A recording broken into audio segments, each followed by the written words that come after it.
Je suis Eric Weissman, je suis le directeur du développement. Bonjour, je suis Fabien Cambon, je suis le directeur technique et innovation. L'année 2020 était une année très particulière. Avec les conditions sanitaires et les confinements et les restrictions, les magasins ont dû faire face à des périodes de fermeture et les usines ont dû arrêter leur activité pendant plusieurs semaines. Il y a donc eu un arrêt sur le marché du meuble.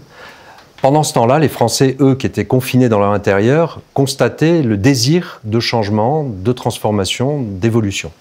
On a donc eu, au moment de la reprise d'activité, une très forte fréquentation des magasins et nous nous en sommes aperçus avec les déclarations de mise en marché des entreprises. En même temps, cette période a engendré l'arrivée sur le marché de nouveaux acteurs, notamment digitaux, notamment par les places de marché.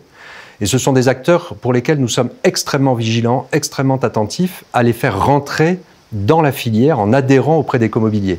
Nous avons donc renforcé nos dispositifs de contrôle, notamment parce que les sanctions maintenant que l'État inflige aux freeriders, aux entreprises qui ne sont pas conformes, sont de plus en plus importantes et de plus en plus significatives. Ces contrôles renforcés nous ont permis de recueillir l'adhésion de 500 nouvelles entreprises.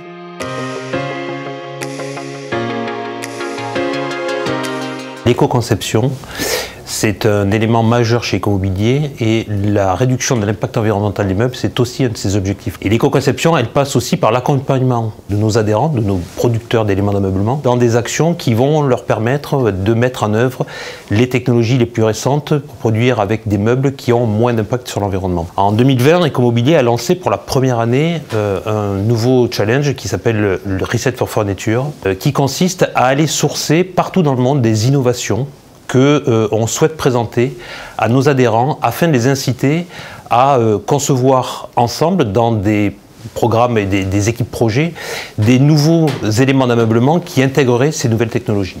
Donc on a démarré ça en janvier 2020 par une journée qui s'appelle l'Innovation Day qui a consisté à faire se rencontrer les adhérents et les innovants autour d'une journée dans laquelle ils ont pu débattre de ce qu'ils pourraient faire dans le futur.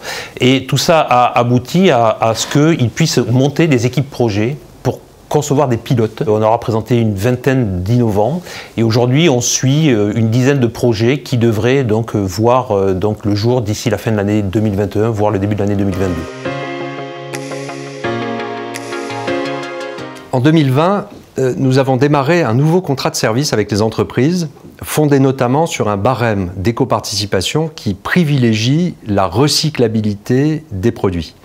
Ce nouveau contrat de service intègre également un certain nombre de propositions d'accompagnement, de soutien et d'aide pour les entreprises.